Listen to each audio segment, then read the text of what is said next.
Love in all its forms transcends borders, whether they're temporal, linguistic, or cultural. Writers Akhil P. Dharmajan, Haritha C.K., Suhas Mahesh, and Anusha Rao joined Rashmi Menon, executive editor at HarperCollins India, as they discuss the diverse shades of love in literature and how these stories resonate with readers across languages and cultures. Hello, everyone. Welcome and thank you for joining us for this very special World Book Day celebration. Today's session, titled Many Shades of Love, brings together two stunning books and four brilliant minds to explore the enduring, complex, and often unexpected ways in which love finds expression in literature. We'll be speaking about How to Love in Sanskrit, a beautiful, playful, clever, and moving collection of Sanskrit love poetry, and Ram Care of Anandi, a modern Indian love story that has taken the literary world by storm. Let me begin by introducing our wonderful guests. Anusha Rao is a scholar of Sanskrit and Indian religion, currently pursuing her PhD at the University of Toronto. She also writes a witty and insightful column for the Deccan Herald. Suhas Mahesh is a scholar of Sanskrit and Prakrit, and by day a materials physicist with a PhD from Oxford, where he was a Rhodes Scholar. He is known for his love of rare manuscripts, good verse, and arcane grammar. Together, Anusha and Suhas have brought us How to Love in Sanskrit, a book that doesn't just translate, but truly transmits the magic, mischief, and emotional intensity of love as seen through 3,000 years of Sanskrit literature. And then we have Akhil Dharmajan, best-selling novelist and scriptwriter, the mind behind Ram Care of Anandi, a massive hit in Malayalam that is now available in English for the first time. Akhil is also the screenplay writer for the film 2018, India's official entry to the Oscars. And translating his work is the wonderful Haritha C.K., a translator and subtitler par excellence who brings deep cultural sensitivity to her translations and has made the emotional world of Ram Care of Anandi accessible to a wider audience with grace and precision. Thank you to all of you for being here. Thank you for that wonderful introduction, Rashmi. Thank you, Rashmi. Welcome, guys. So, at first glance, How to Love in Sanskrit and Ram Care of Anandi might seem worlds apart. Ancient poetry on one side, a contemporary novel on the other. But both books capture love not as a genre, but as a condition of being human. They invite us to look at love in its many moods: tender, tempestuous, healing, heartbreaking, and above all, deeply human. With that, let's dive into this conversation with our guests and explore the many shades of love that these two books bring to life. But before we start, a quick note. We are a country known for our language diversity, and we are very proud of that. So, all this is to all of you. And I'll start with Akhil. Please feel free to speak in Malayalam. We have Haritha here as translator and emotional interpreter, so we are in very good hands. And Yeah. honestly, some things just sound better in Malayalam anyway. And so, us and Anusha, please feel free to express in Sanskrit whenever you please. You both can just translate it into English for us after that. Yeah. Okay, so then I will Okay. begin with my first question, and I will start with Ram Care of Anandi. So, Akhil, this is Yeah. this is a love story that is so emotionally immersive that it feels like you're living inside it. But beyond Ram and Anandi, there is another character who steals the show, and that is the city of Chennai. The city isn't just a setting here, it has moods, memories, color, emotions. And this goes for all of us, like we all have a favorite city or a city we end up falling in love with. So, my question is, did you fall in love with Chennai while writing this book, or and how did you bring the city so vividly to life? Okay. Actually, I love Chennai. When I visited Tamil Nadu in my childhood times, we visited temples like Parni, like temples. That was a fantasy world, like their traditions and cultures. I love that. So when I was studied in Kerala, only Kerala, not gone for outside from Kerala. So after my polytechnic, I was educated polytechnic mechanical. After that, I said to my father, I want to go to Chennai. Then he asked why. So I said, I want to write a novel about Chennai. Then he stopped me. No, you can go because you are living here. You want to work as a mechanical engineer. But I begged, I want to write that. I want to write about Chennai. Then he rejected about going to Chennai. So I I made courage. Then I break my comfort zone from my home and I went to Chennai and I worked there. I joined in a film academy as a student because my character is studying in film academy. So I want What that I was thinking, experience this also. sounds very familiar, है ना, Haritha? Very Yeah, familiar to our main character in Ram Care of Anandi. yeah. Now people may start to think this is autobiographical. Not autobiography. 50% from my experience and 50% is my imagination, only fiction. When I started studying in Chennai, I got no time for writing because Chennai is a busy city and everyone is busy. No one is speaking, no one is caring about another person. Everyone is running. Then I was confused. So my dream was not like this city. Then I started working and studying part-time job. I completed my studies in 3 p.m. After that, I joined to cutting vegetables in the hotels and event management. When I worked for helping photographers in events for putting the lights, then I realized that I cannot write it here. But going, I got some friends in Chennai. I got some good people in Chennai. Then I changed my mind. Someone is here for me, and then started experiencing the true color of Chennai. Then I love that city. First, my city is my favorite one, and if I have a second home, that is Chennai. I love Chennai. I think that's what brings across, I mean, your love for Chennai. That's what brings across Chennai so vividly in the book. Yes. Okay. Uh, Actually, my English is very very weak, but I am trying. I am trying to speak in English because Please be we have comfortable. another. No problem. Okay, I am trying because I am breaking the comfort zone from my mother tongue and I am entering to the world of English. That's it. Thank you so much, Akhil. Thank you. Thank you. So let's move from modern Chennai to ancient Sanskrit. Anusha and Suhas, one of the delights of How to Love in Sanskrit is how full of contradictions it is, playful and profound, sacred and sensual. How did you approach translating poetry that's centuries old and yet feels so emotionally fresh? And what drew you to love as the central theme? So Rashmi, when people think of Sanskrit and translations from the Sanskrit, people think of things that are religious, moralizing, maybe philosophical, usually translated into the kind of English that's quite dry and also really old and archaic. Um, but this is far from the way that Sanskrit poetry itself actually reads to people who know Sanskrit. So let me give you an example. I'll give you an example of a translation of a verse from our book.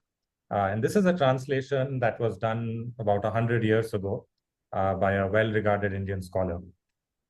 O deity, be pleased to ordain for our beloved one an addiction to other women. For male persons who enjoy the love of one female person cannot discriminate between the merits and demerits of women. And this is the kind of language that I was talking about. And you can read this 5 times, but the punch of the verse really escapes you every single time. And I'll read out our translation. Dear God, make him hang out with other women more. He does not seem to realize what a catch I am. So this Very punchy. so this is really the punch that hits you in the face when you read the original. And we felt that most translations of Sanskrit, in their effort to keep Sanskrit as a sacred language, they tend to steamroll over the punch. And our book is an attempt to correct that. And as you put it, the magic and the mischief that's in these verses, we wanted to preserve that, where we felt that others have steamrolled over it.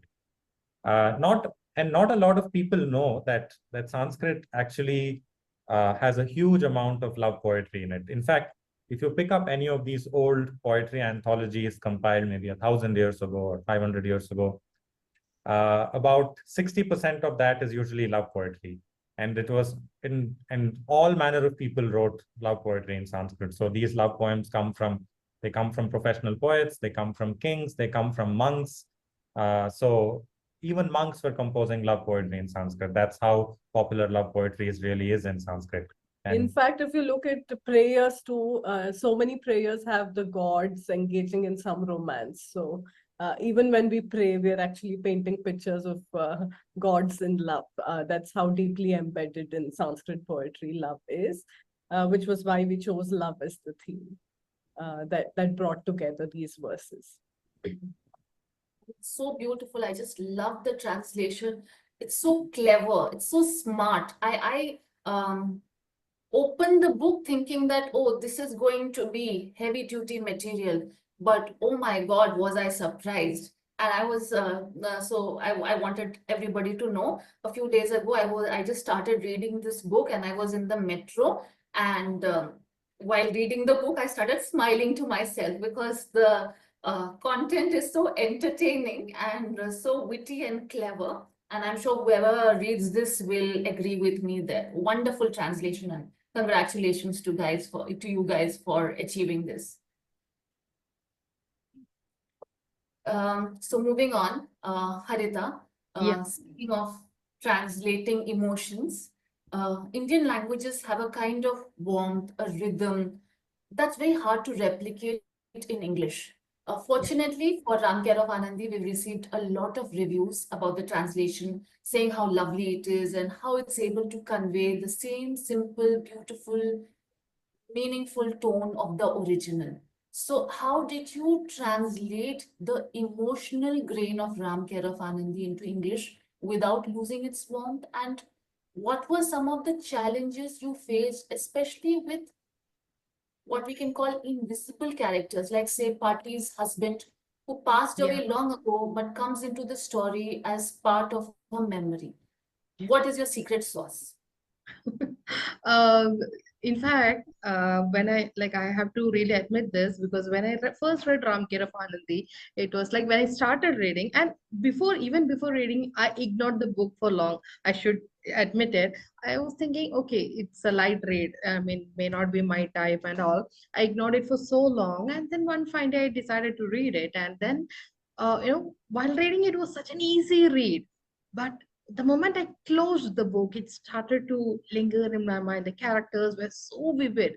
It had a very deep rooted connection with me, I felt.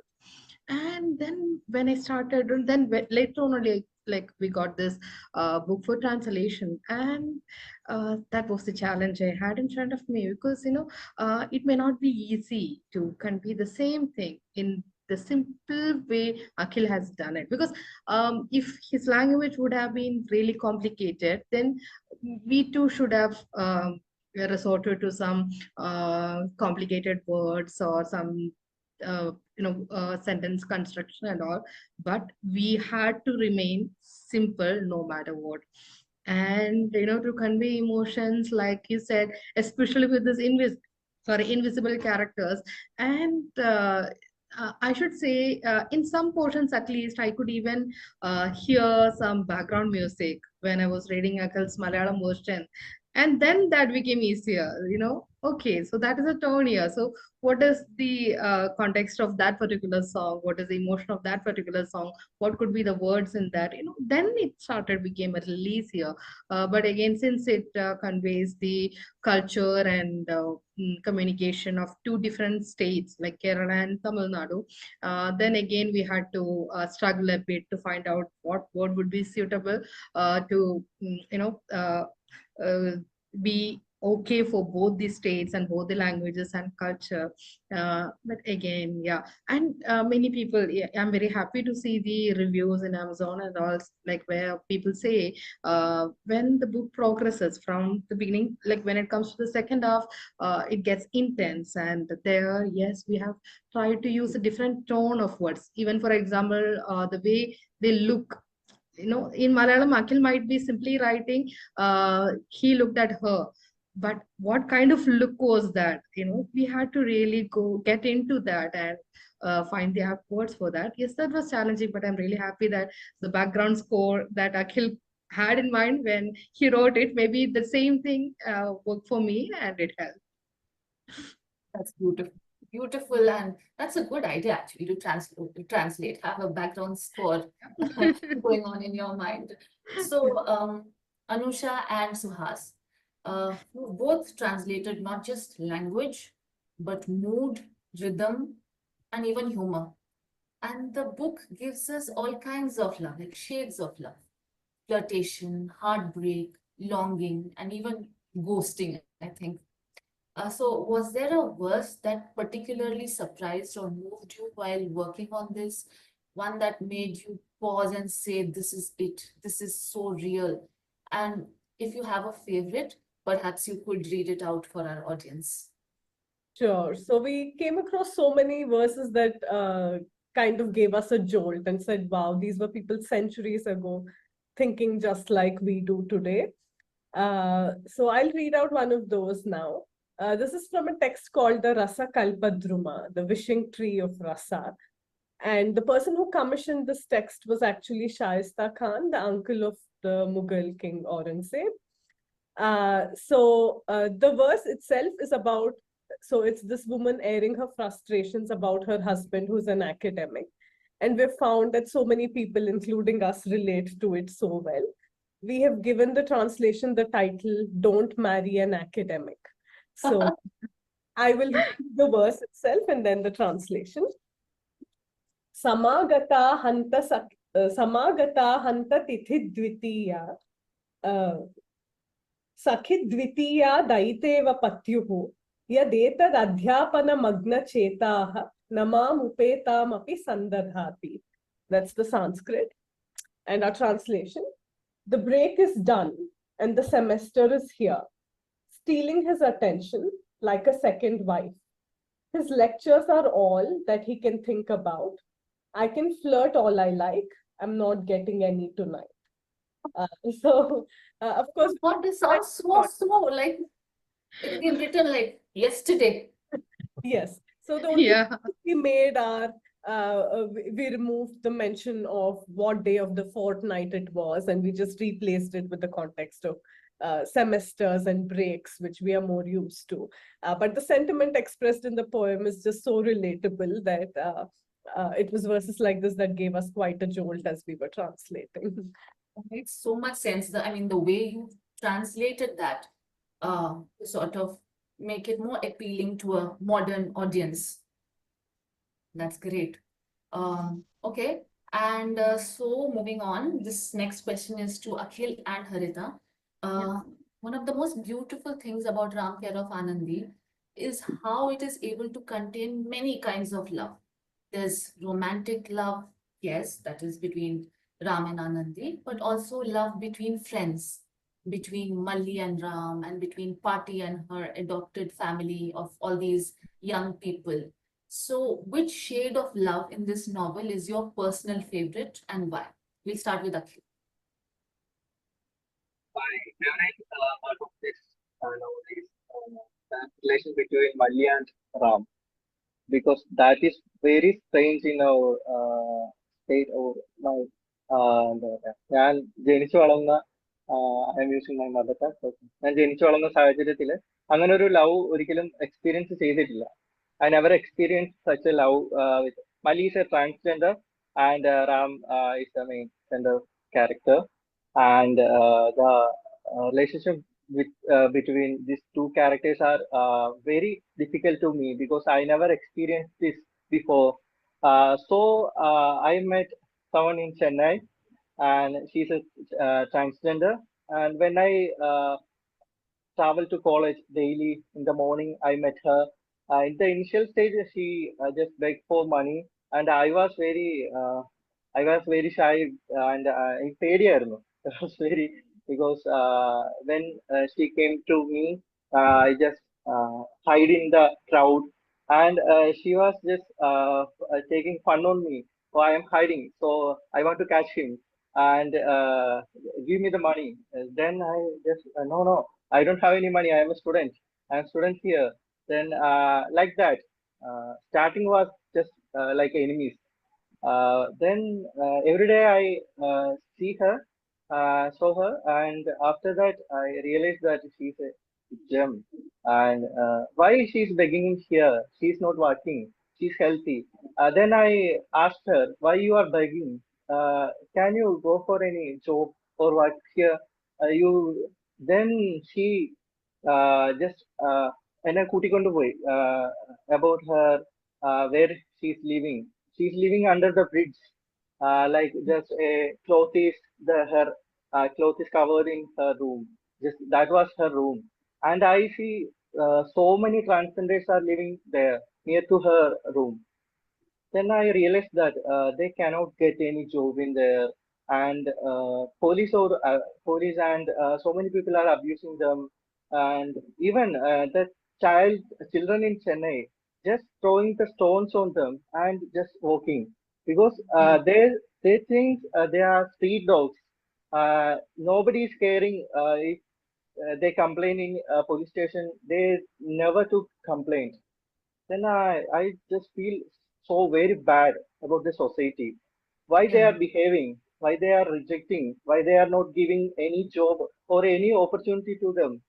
Then I fixed that my main character is Malli, a transgender, should be the transgender love and the experience in Chennai, not in Chennai, in every Indian places, Yeah. they are experienced so many bad things. I know some transgenders are behaving not good for the society, but uh, uh, അത് എല്ലാവരിലേക്കും in the entire community is assuming some 1 or 2% behavior. So I Yeah. realized that why they are getting out from the home and what was the behavior from their home and about the society. Then I started writing about the Malli, Right, right, right. and that was a pure love. It is one of the most beautiful love stories, It not is. romantic love, but yeah, It's a shade of Yeah, love. yeah, shade of love. shade of love. Yeah, yeah.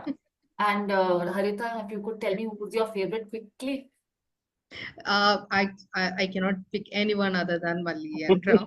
Mali For is sure. everybody's favorite. Mali is He's everybody's. everyone's favorite. Like he just said, that's very strong. And even if you take Mali as a character, different shades of love she had in her life from her childhood, and the shades of relationships she had, the shades of Yeah, affection she had, the pain she had endured. That is like magnanimous. mind blowing. I know, I know.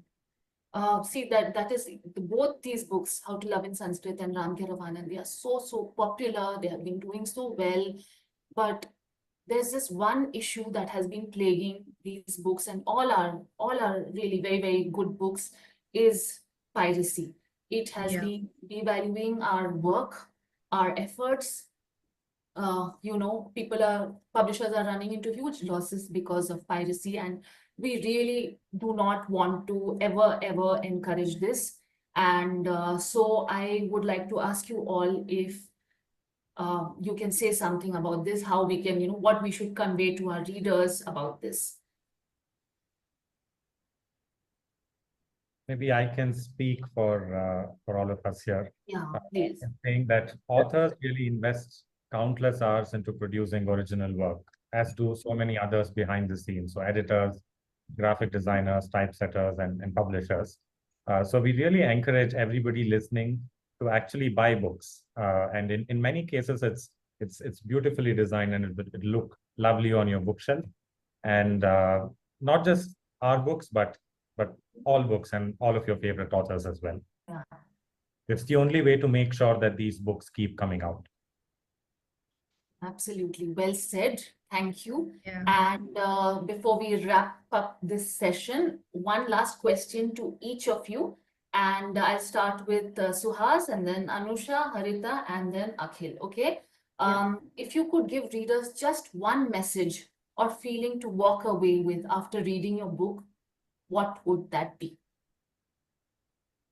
I think my message is that uh, your conventional notions of what Sanskrit is are actually not what Sanskrit is. Sanskrit is so much more. It was the language of a civilization that had all manner of things in it. And to impress that on you a little bit more, I'll end by reading out a translation of a verse. And this is from the Gatha Saptashati from about nearly 2000 years ago. And we have titled this Sui Generis, belonging to a genre of its own. And this is a man saying something about a woman. In all the world, filled as it is with lovely women, this much may be said of her. Only her right half is a match for her left. Lovely. So I won't just Anusha, repeat. what about you? Yeah. I don't want to just repeat what Suhas said, and I'd like to keep it light as well. So I'll just read out a verse that we've called Dimples, just to see how masterfully flirting could be done in Sanskrit. So this is from Sri Harsha's Naishadhiya Charita. After creating her, God must have gazed at his work admiringly, holding her face in his hands, thumb on each cheek. That's how she got her two perfect dimples. Oh, lovely. Yeah, this is what I read and smiled at. Yeah.